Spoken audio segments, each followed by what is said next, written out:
O termo licantropia vem do grego, mais especificamente lictos, que significa lobo, e anthropos, que quer dizer homem. Com este termo, os gregos se referiam às doentes mentais, que eles mesmos se consideravam lobos. Esses indivíduos se tornaram personagens mitológicos na literatura grega. Uma das histórias mais conhecidas é a do rei Licaonde, o primeiro lobisomem da história. O rei governava em Arcádia e cometia todo tipo de atrocidades, que finalmente chegou aos ouvidos dos deuses. Um dia Zeus foi até a corte do rei para conhecer em primeira mão a crueldade de Licaonde. Depois de verificar que se tratava de um rei violento e sanguinário, Zeus castigou, assim transformou Licaonde em um lobo para o resto dos seus dias. Desta maneira, a punição de Licaonde é considerada o primeiro episódio das histórias de lobisomens.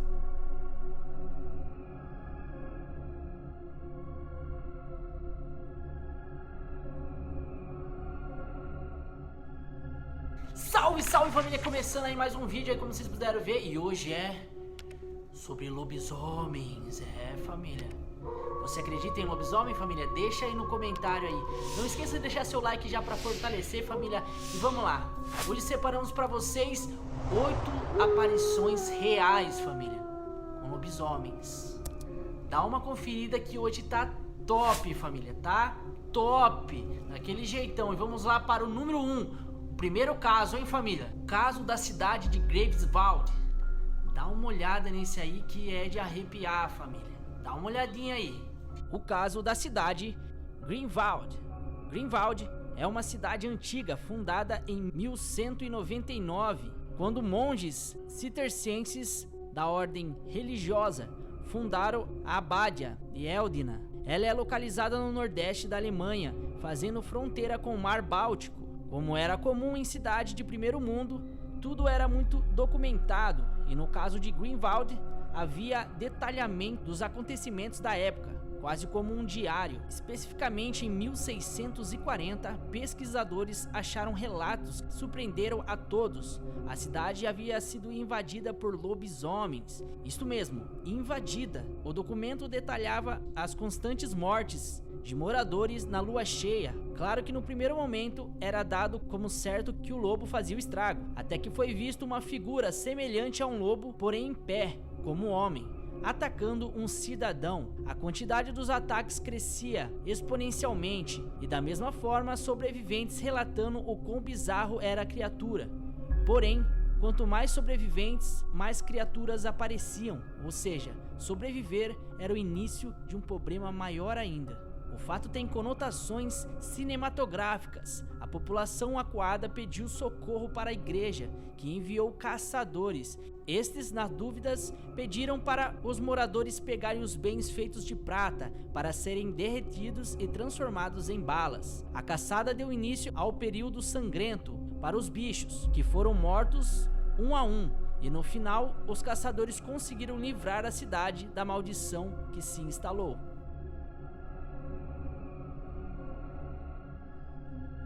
E aí, família, o que você achou? Arrepiante, né, família?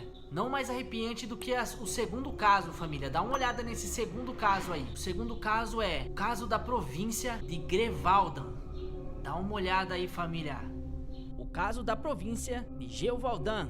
Entre os anos de 1764 e 1767, os habitantes da pequena província francesa de Gevaldam, atualmente parte de Lozère, o próximo das montanhas Marguerite, foram aterrorizados por uma horrível criatura lupina que passou a ser conhecida como La Bête Gevaldam, ou a besta de Gevaldam. Como no caso anterior, tudo era documentado, havendo descrição de testemunhas sobre os ataques, bem como detalhamento da criatura pelos sobreviventes. O animal foi caçado e morto, e ainda foi exibido na corte. O corpo do bicho também tinha particularidades. A pele tinha tom avermelhado e com um cheiro horrível. Seu modus operandi era notório, rasgava a garganta da vítima com o dente. Estima-se em torno de 200 ataques, variando conforme a fonte. A história começou com uma jovem. O local era conhecido por ter muitos ataques de lobos, mas nesse caso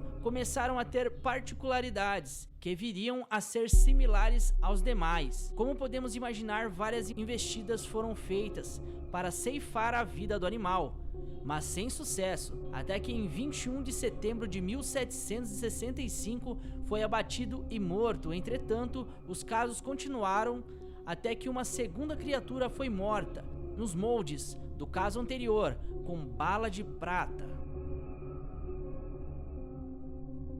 E aí, família, o que você achou? Arrepiante, né, família? E aí? Você acredita em lobisomens? Deixa aí no comentário. Terceiro caso da cidade de Ansbeck. Dá uma olhadinha aí, família. O caso da cidade de Ansbeck. Ansbeck é uma cidade no estado de Baviera, Alemanha. Está localizada na região administrativa de Mittelfranken. Ansbeck é uma cidade independente ou distrito urbano, ou seja, possui estatuto de distrito. O curioso e aterrador caso do lobisomem de Ansbeck chamou a atenção por um fato comum entre as vítimas. Todas eram mulheres ou crianças. Assim como nos casos anteriores, a criatura foi caçada, porém, no ato, ela caiu num poço, virando a presa fácil para os moradores locais que mataram o bicho. O choque veio quando identificaram que o animal vestia as roupas masculinas. Mesmo morto, foi enforcado só para garantir e exposto. O fato mais perturbador é de que o corpo era similar ao do ex-prefeito, que havia morrido, ou pelo menos assim pensavam. E aí, família, o que você achou? É horripilante, né, família? Arrepia mesmo, família. Mas e aí? Só pra quem, né, viu, né, família? Não sabemos ainda, por enquanto, ainda a lenda, né, família? Como dizem, né? Mas pra quem já viu e relata os fatos, né, família? É bem arrepiante, né, família? O quarto caso, número 4, é o caso da cidade de Poligny. Dá uma olhadinha aí também que tá nervosão. O caso da cidade de Poligny. Se há um caso real que levanta totais suspeitas, é este acontecido na França, simplesmente por ser o período da Mafalda Inquisição. É sabido que a igreja plantava provas de bruxarias e pactos com entidades malignas para executar sumariamente cidadãos, muitas vezes de bem. Um viajante certa vez foi atacado por um lobo e, para se defender, atingiu o animal e lhe provocou um ferimento. Após ferir o animal selvagem, o homem acompanhou o rastro de sangue que lhe deixou enquanto fugia e percebeu que o tal rastro seguia até uma cabana, onde encontrou um homem ferido e ensanguentado, sendo amparado por sua mulher.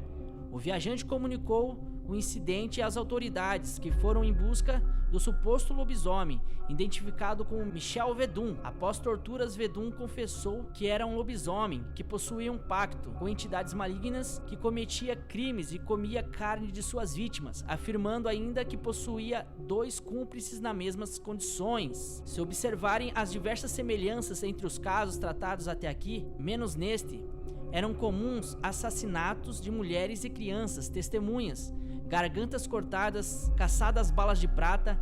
Neste, a dupla inquisição e pacto entrou em ação. Nunca saberemos os reais fatos, mas de fato para aqueles moradores foi colocado que 3 lobisomens existiram e foram mortos.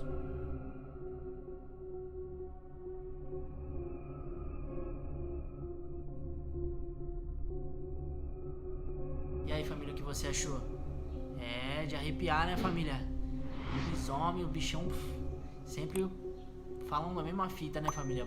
Parece um lobo gigante, só que consegue andar de pé, peludão, né, família? Tem umas boconas gigantes cheias de dente, um zoião que dá medo só de você passar perto, né, família? Triste. O quinto caso, número 5, é o caso da cidade de Wisconsin. Dá uma olhadinha aí também, família. Tá muito louco. O caso da cidade de Wisconsin. Desde 1936, motoristas e moradores que passavam perto da estrada de Brie relatam ver uma criatura gigante, meio humana, meio lobo, que assusta quem passa na região. A primeira aparição do lobisomem de Wisconsin ocorreu em 1936. Mark Shaxman supostamente encontrou um lobisomem a leste de Jefferson, Wisconsin, na Autoestrada 18.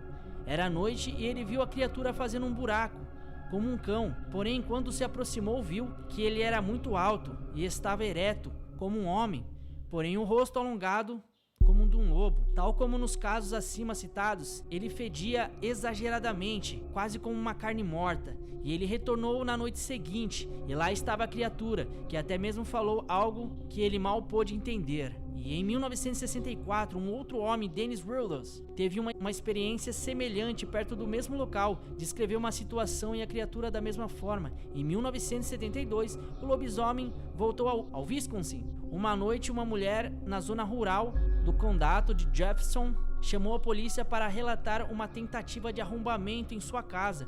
De acordo com uma investigação conduzida pelo Departamento de Recursos Naturais de Wisconsin, disse que o intruso era um grande animal desconhecido que tinha vindo para a casa e tentou chegar na porta. A criatura saiu, mas voltou novamente algumas semanas depois e feriu um dos animais da sua fazenda.